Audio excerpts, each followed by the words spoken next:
आज हम पढ़ेंगे 9वीं कक्षा के लिए हिंदी मंजरी किताब की एक कविता राहुल जननी।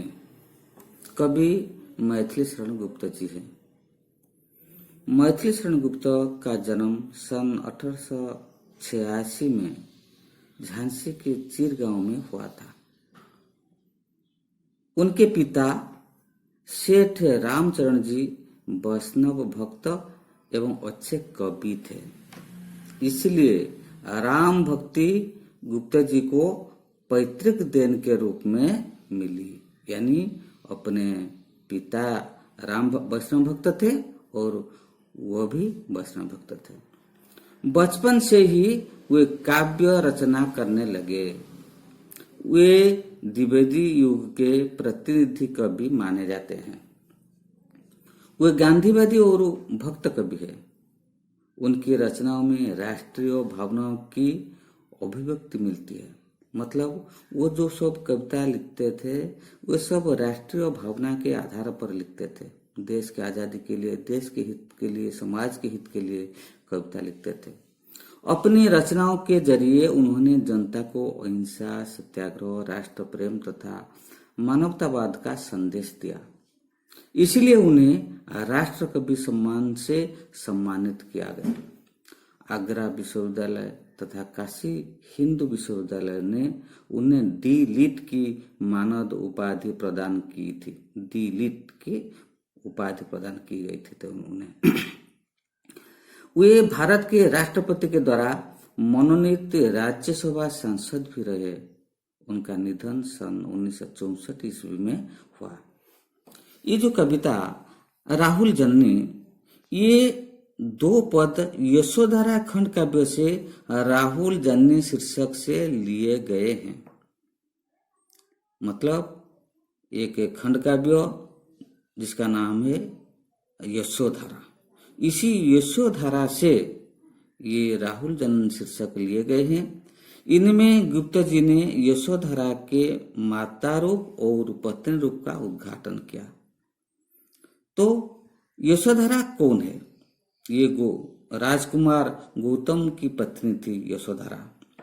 राजकुमार गौतम मानव जीवन के शाश्वत सत्य की खोज में क्षणभंगुर संसार को त्याग देते हैं।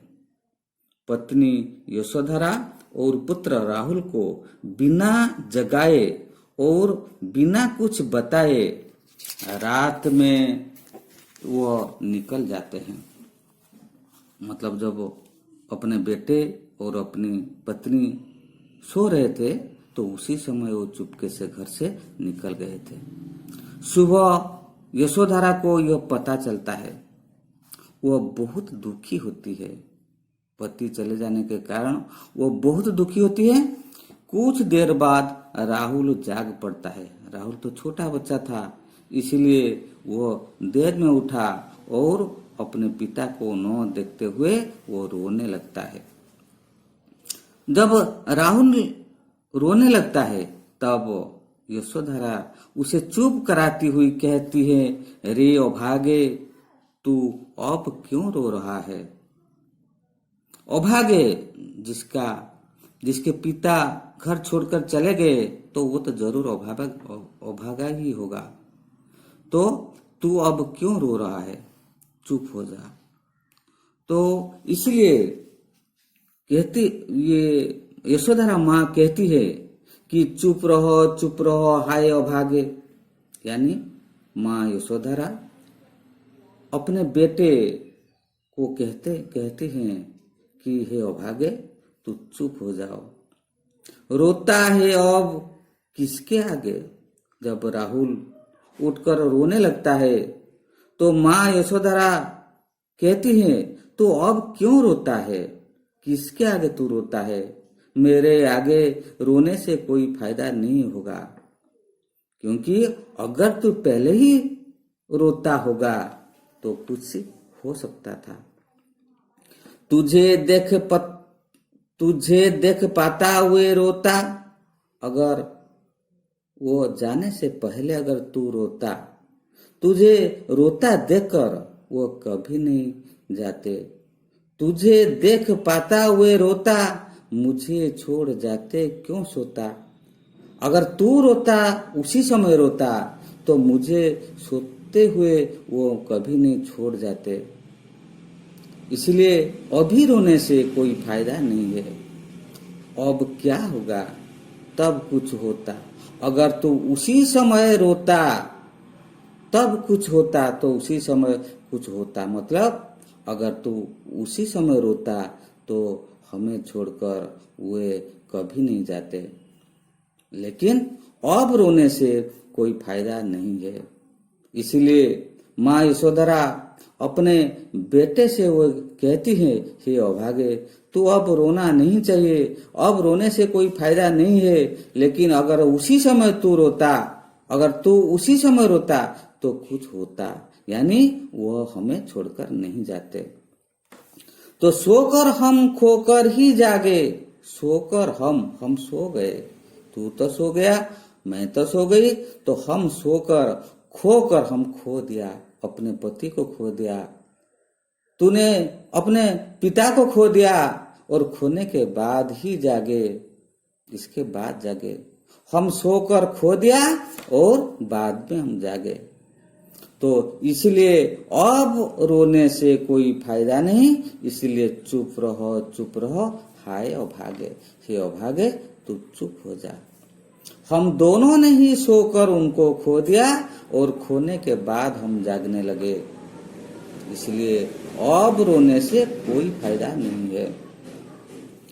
माँ यशोधरा अपने बेटे को समझाती हुई वे कहती हैं, बेटा मैं तो हूँ रोने को, तेरे सारे मल धोने को, हंस तू है सब कुछ होने को।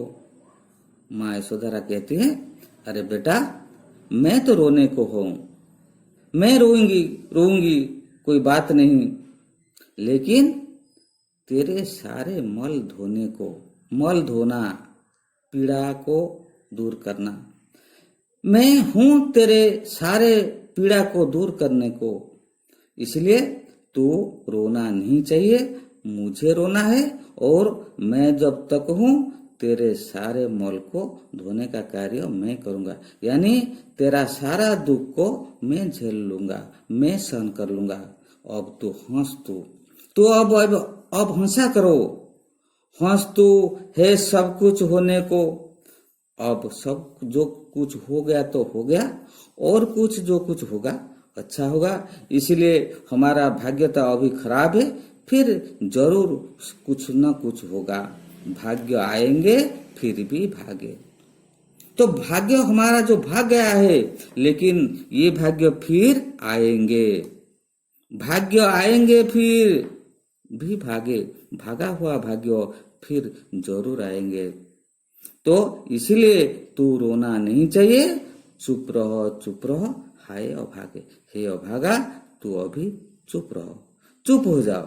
तो इसलिए माँ यशोदा इस प्रकार अपने बेटे को समझाती हुई वे कहती हैं, तुझे रोने को नहीं है, सिर्फ मुझे है रोने को। तेरा जो सारा कष्ट होता है, सारा कष्ट को मैं ही दूर करूंगी। तो कैसे?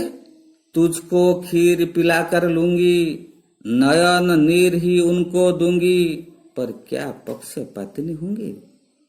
तुझको खीर पिला कर लूंगी, मेरे जो खीर होता है, जो दूध होता है, मैं तुझको ही पिलाकर मैं पालूंगी, तुझको खीर पिलाकर पालूंगी। और उनके लिए क्या करूंगी? उनके लिए यानी अपने पतिदेव के लिए क्या करूंगी?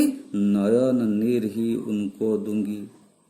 मेरा जो नयन का जो नीर होता है, आंखों का जो पानी होता है, उनको ही दूंगी। यानी मैं खीर पिलाकर तुझे मैं बड़ा करूंगी और मेरा जो दुख के कारण जो आंखों में जो नयन नीर है उनको ही दूंगी, तेरे पिताजी को दूंगी।